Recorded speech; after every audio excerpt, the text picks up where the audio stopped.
what you can do with technology, especially when it comes to farming.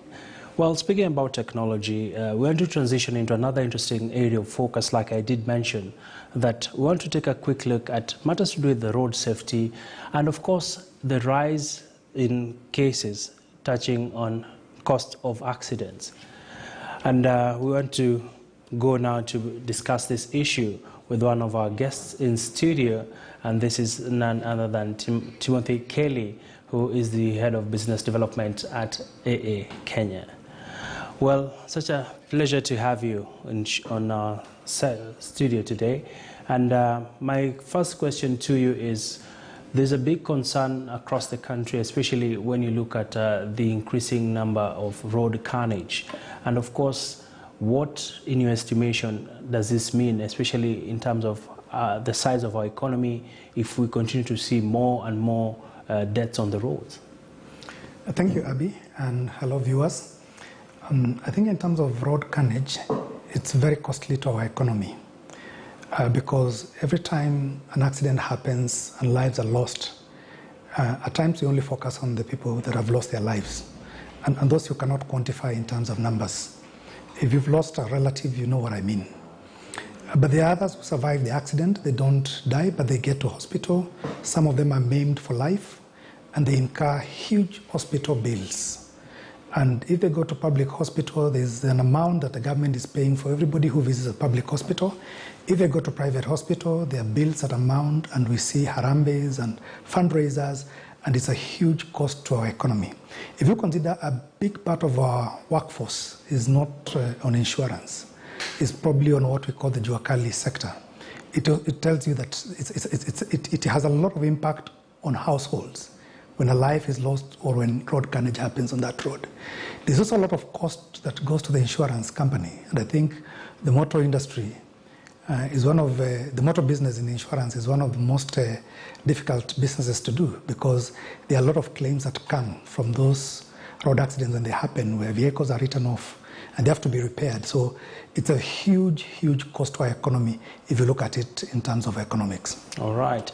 And yes, in terms of these numbers, of course, insurance firms end up bearing the brunt because they have more and more claims from the road insurance providers to also the health care insurance providers.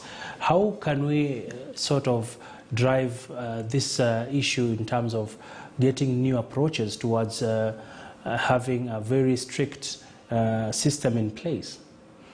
I think the first thing is that we need to identify the problem. And I think that's why when you go to a hospital, before they treat you effectively, they send you to the lab so they can investigate what exactly is the cause of this problem. We've seen a certain pattern that we can identify, especially during the festive seasons. And we begin to ask ourselves, what is the cause of increased road carnage and accidents around the festive season? And I could point out a number of things that during the festive season, first of all, there's increased traffic on the road. More people want to travel during that time. So there's increased traffic on the road. Number two, there's fatigue. People want to do many trips. Some go up country that takes up to 5 hours to 6 hours. And people want to drive when they are fatigued. People are also in a festive mood, they're in a happy mood, so they want to drive under intoxication of alcohol or abuse of drugs. People are also driving in new roads. Like right now, in the recent past, you've seen a lot of construction of roads in our country. And so in a place where you used to have a rough road, where you could not do a high speed, now the road is smooth all the way. And so there are new and familiar roads or new drivers in roads that they are not familiar with.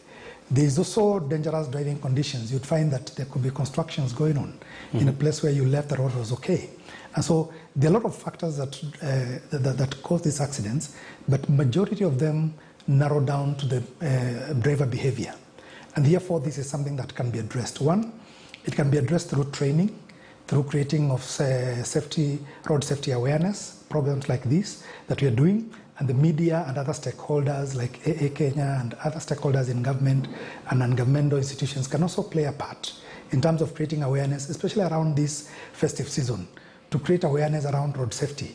How do we plan our trips? When do we want to travel? What do we do when we are fatigued? How should we handle it when we are going into new territories? And so on and so forth. It's something that is doable.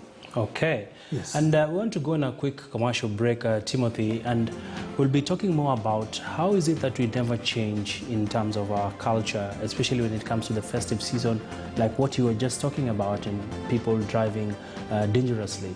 We'll be having that in a few after this quick commercial break.